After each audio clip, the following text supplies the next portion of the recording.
All right, Alexander, let's do an update on Ukraine. And how about we start things off with what happened at the airport in Dagestan? Obviously, this was, obviously, I don't want to say obviously, in my opinion, this was a setup. And you sent me an article from the Financial Times, which admitted as much that this was a setup by the former, he was a former Duma member, I believe, Ilya Ponomaryov. Ponomaryov, there Yeah. you go. And now he's living in Kiev and he organizes these types of subversions. And from what I understand, he has some sort of hand in this Telegram channel, which has 50,000 subscribers called Morning Dagestan. And they're the ones that got this protest together. And in Dagestan, they fell for it. They fell for it without realizing that this Telegram channel is not a pro-Russian nationalist Telegram channel. It's actually owned by Ukraine. Yeah, and so when the Financial Times admits as much, okay, they got Russia on this one. This was an interesting psyop. What else? And of course, Zelensky's tweet was already prepared. Yeah. He had a tweet ready and waiting, and it was sent off. So I mean, anyway, let's start off with that one, and then we'll talk about because that's Russia and Ukraine there, and of course you had the Washington Post article, or was it the New York Times Washington Post article last week, which said that the CIA and the SBU are pretty much interconnected. So, what are your thoughts on that? Right. So, Well, that was a big story. let's start. Let us start with Dagestan, because I think this is a big story. It's one that has got the Russians very, very worried and very angry.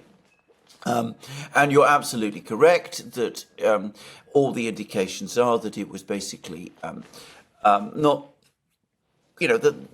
a major role in it was played by this particular Telegram channel, which is run from Kiev. Now, Ilya Ponomaryov set it up. He almost certainly, in my opinion, still runs it. I would say that he's told the Financial Times that he severed his connections to it a year ago, but that you have to believe him, and I'm not sure that I do, to be honest. So I mean, there we go.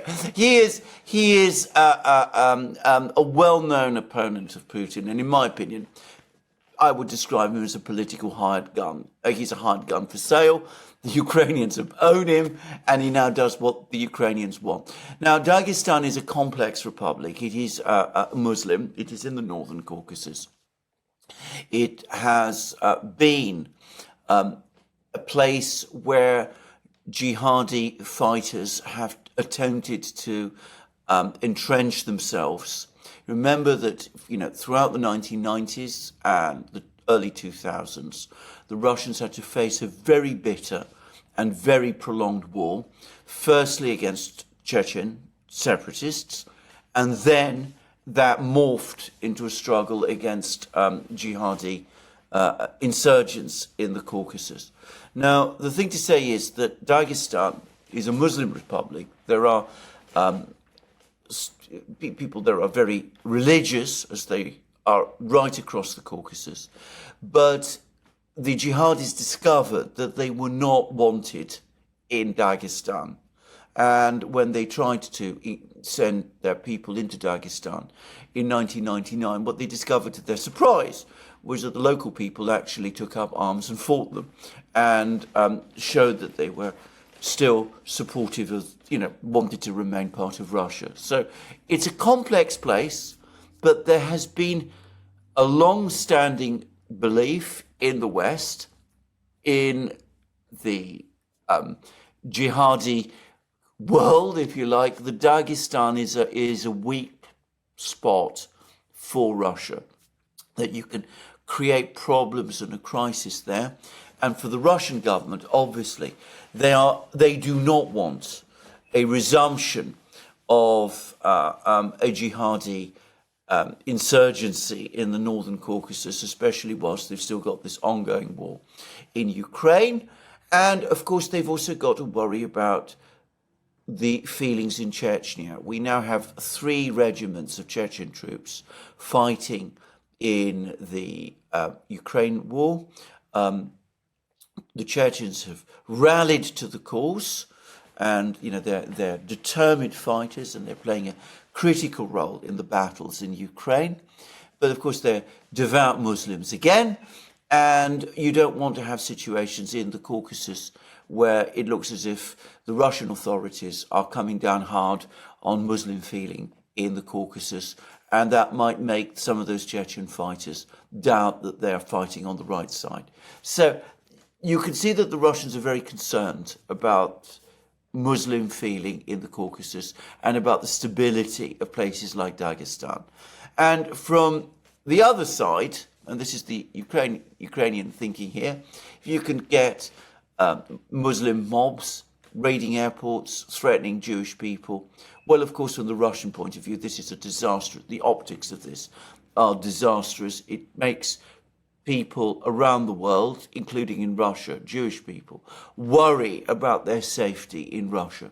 So this is a very difficult situation for the Russians, one that they're very angry about, and one which I have to say again, because of their complete uninterest in the propaganda side of things, they let it happen.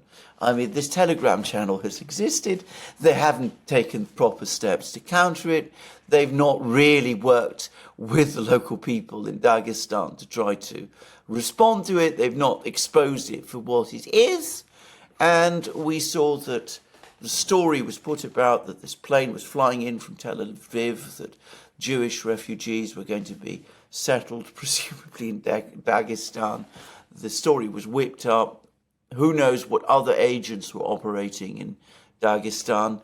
And by some reports, around 500 people were persuaded to go to the airport and storm the airport, and threaten the plane and threaten passengers on the plane, and would try to check passports and do all of those things. Anyway, it was brought under control very fast. And from what I can tell, no actual fighting took place, which, as I said, for the Russian authorities is important.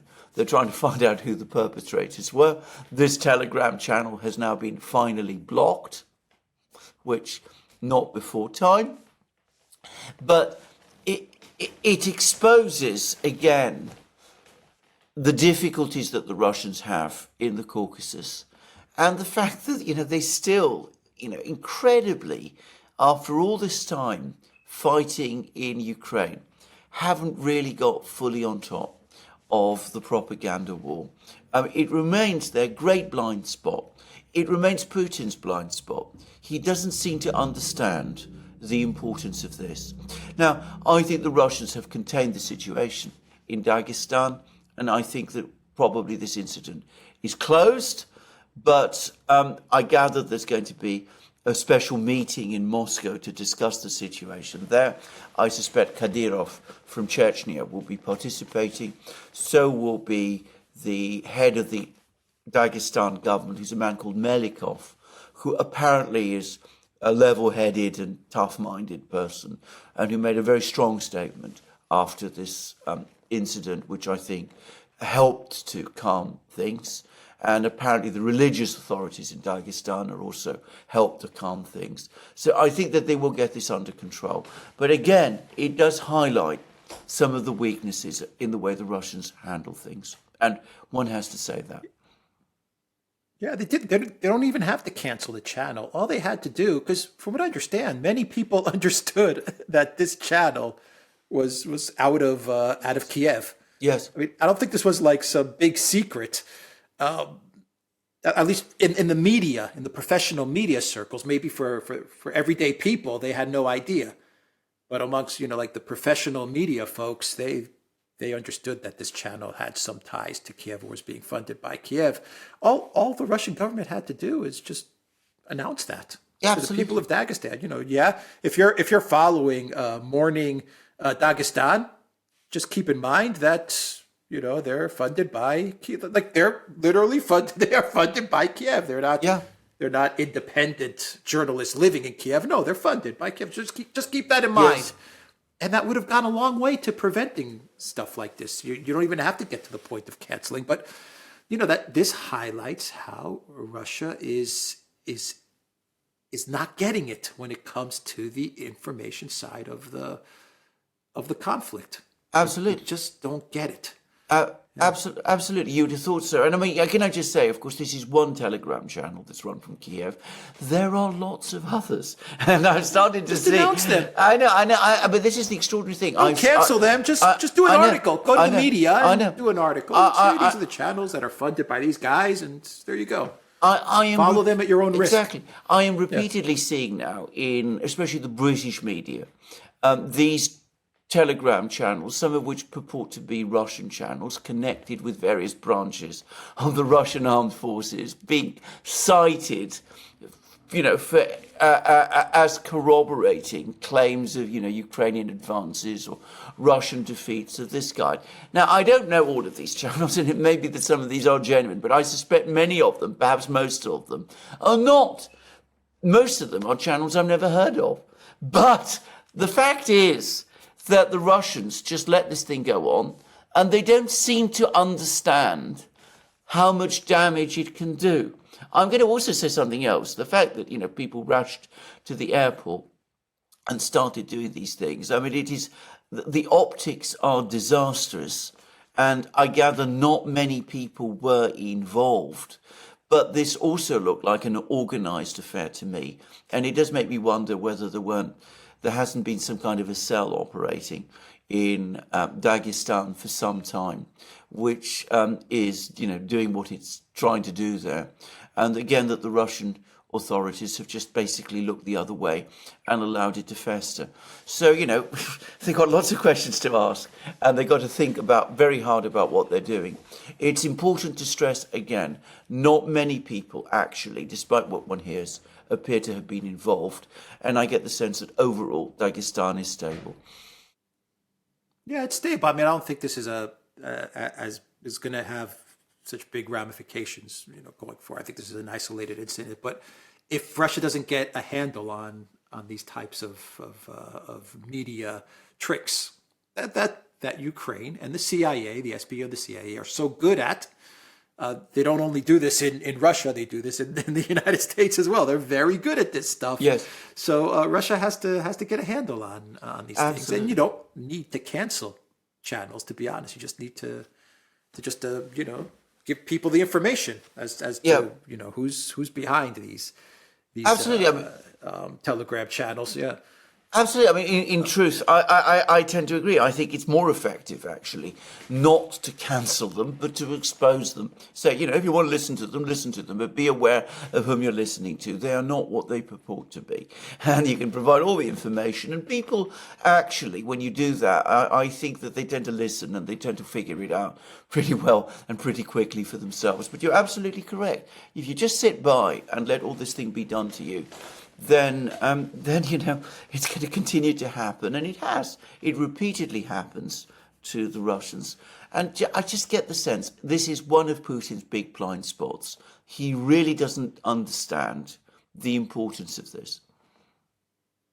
Yeah. All right. Well, let's talk then about what's going on in Avdiivka, which I think is the big battle that is taking place right now, and here we also have, there's the fighting and there's the actual conflict that is happening in Avdiivka. And then you have the media side of things, where if you're watching the UK, if you're listening to especially the UK, if you're listening to the UK media about Avdiivka, the Russian army has been completely decimated. Yeah. Decimated. There's nothing left. Yes. The Russian side of things is pretty much as they've been reporting it, the Russian media, as they've been reporting the entire conflict, where they just, step by step, day by day, they're just giving you the information as to what they're accomplishing on a very incremental, methodic process. The Russian media is reporting this as they've been reporting the whole conflict. The UK media and the West media is reporting Avdiivka as if it's Russia's Bakhmut in a way. Yeah, quite true. Now, we had a crack yesterday, which is there was an article in the London Times, a big article in the London Times, which basically admitted you have to drill through it. And of course, it contained an awful lot of other claims which were favourable to Ukraine.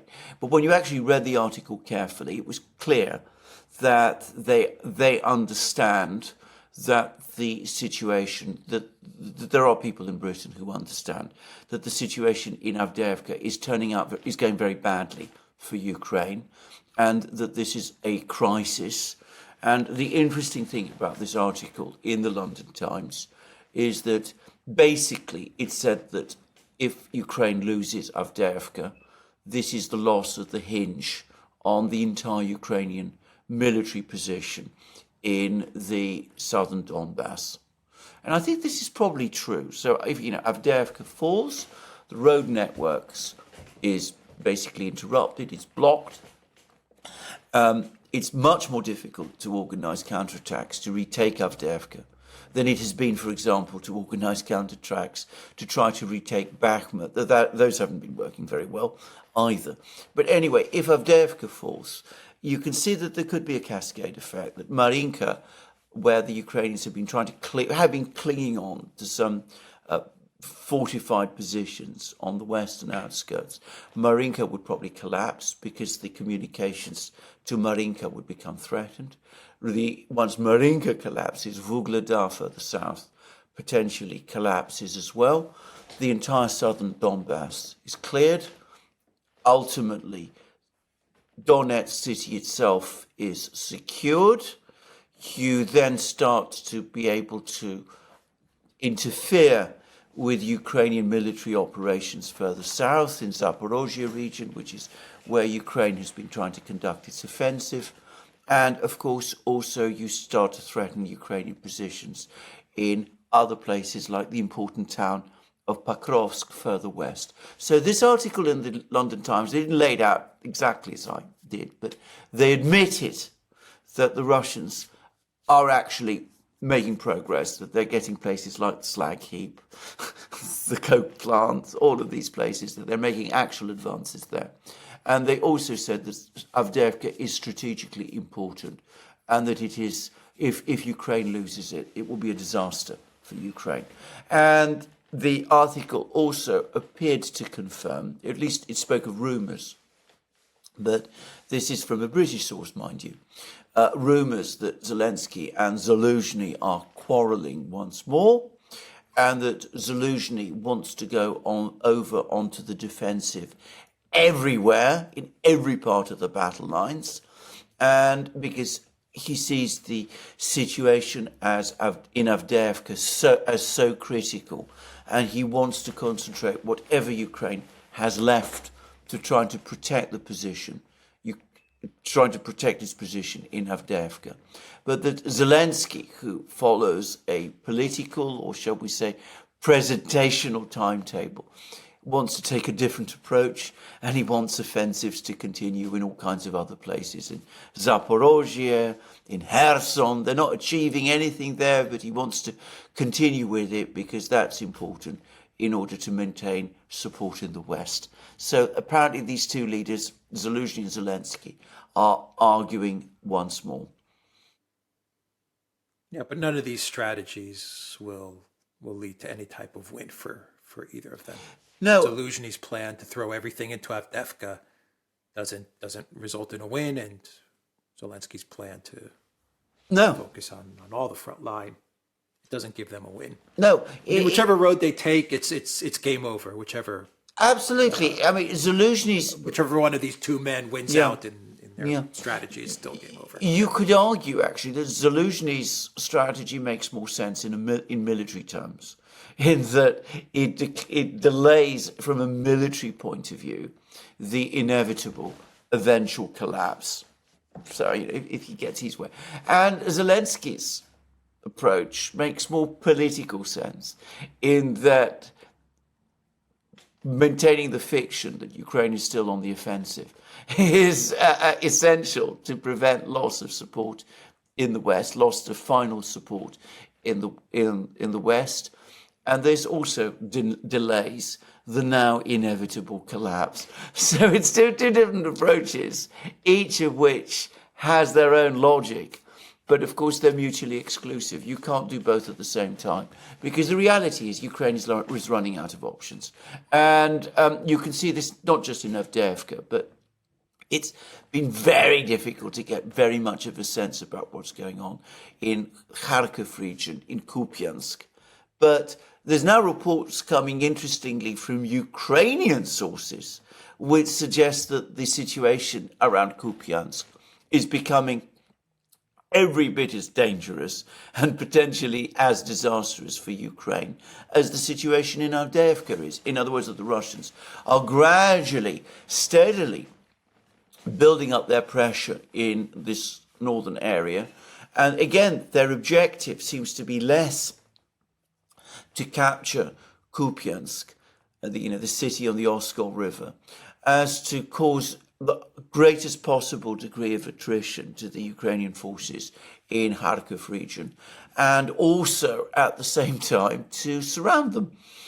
And we now see this disaffected ex-Ukrainian General Kriponos, who's now giving interviews in Kiev saying, that Zelensky has completely botched the defenses in the north around Kupiansk, and that Ukraine is facing a crisis there, and that, obviously if he'd been in charge, General Kriponos himself had been in charge, things would have been done differently. But you can already see that this panic is clearly starting to build, and it appears to be taking hold, right across,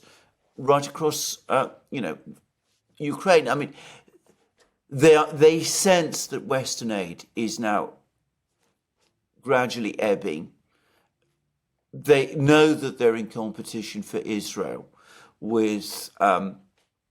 for military equipment. And bear in mind, the Israelis, the media in the West is now talking about a war in Gaza that could last for a whole year.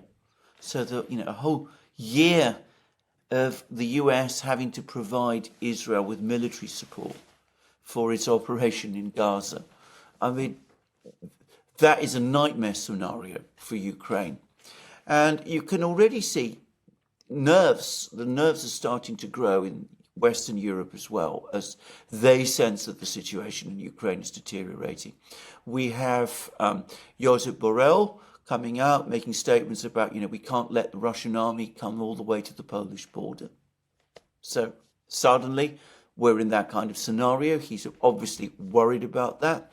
We see Pistorius, the German defense minister, talking about the real possibility of a big war in Europe and how Germany must start to prepare for that. Again, clear sign of nerves. And you have these terrible admissions from the Europeans that they haven't succeeded in increasing arms production, ammunition.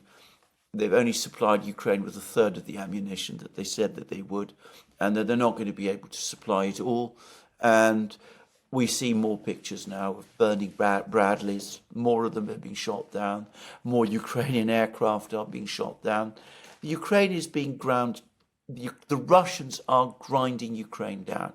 They're grinding Ukraine down in Avdiivka. They're grinding Ukraine down in Kupiansk. They're destroying Ukraine's air force. They're taking Ukraine's air force apart step by step. And Ukraine is running out of options about what to do. And as you absolutely rightly say, these two strategies, Zelensky's strategy and Zelensky's strategy, they don't offer a long-term solution. It's just about buying time. And Ukraine will eventually get money. They'll get money from the EU. They'll get money from the US. But all it does is it just buys them a little more time. You're not going to change the results of what's coming. And, Viktor Orban, he said it just the other day when he voted no to the 53 billion in EU aid to Ukraine. He said Ukraine lost this war. I mean, that was pretty much what he said. He said, it's over. Ukraine lost. There's no way they can win. He said, there's no way you're going to get a regime change in Moscow, so why give this money? And now he has Fico in Slovakia, who is saying, why should we give this money to a corrupt regime? I mean, yes, it's clear. It's for even Zelensky the other day. Didn't he say that he's going to have to have an operational pause in the Zaporozhye direction because he's uncertain about money and weapons because of everything that's happening in the world. I mean, the Europeans look at that, and I'm sure they're saying, even Zelensky is calling for an operational pause in Zaporozhye. What's going on here? I mean, even the biggest deniers of the conflict, Russia is winning. Those deniers, they have to take a look at everything that's being said and done and say this is not happening. Well, exactly. We're not going to beat Russia. Well, exactly. I think that this is absolutely correct. I think that it's. I think that loss of belief in victory is starting to set in. Certainly in the West, certainly within the Ukrainian political leadership. I don't know to what extent this has been understood by the wider Ukrainian population, but the reports are that Zelensky's poll ratings are collapsing.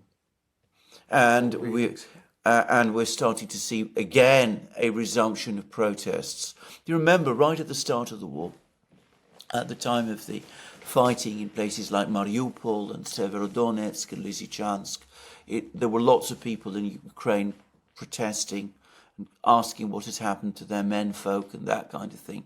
Then, of course, we had the successful Ukrainian offensives in Kharkiv and Kherson, and that all melted away, but it's now resumed again, and is resuming again on a big scale, apparently. Yeah. All right. The fake successful offensives. The fake successful. Nothing is real. I say that because nothing is grounded in reality. Yes. Yeah. Yes. Exactly so. Yeah. And when Viktor Orban, just to wrap it up, when Viktor Orban, he has certain intel, he sees things. When he comes out publicly and says, it's over, why should I approve money to a losing effort? I think that says everything. Well, absolutely. I mean, bear in mind, Hungary is, of course, a member of NATO. And NATO intelligence is shared amongst all of the NATO partners, at least to some extent. And I'm sure that he's getting information that way. And, of course, he will have his own intelligence operation in Ukraine, where there are many Hungarian people. Yeah. So, I think he's trying to get, in his own way, I think he's trying to get the EU leadership to finally admit that this is over. Yeah. Absolutely. Not that they will listen, but there we go. No, they won't. All right. TheDuran.locals.com. We are on Rumble, ODYSEE, BitChute, Rockfin, Telegram, and Twitter. And go to the Duran shop. 20% off. Use the code TheDuran20. Take care.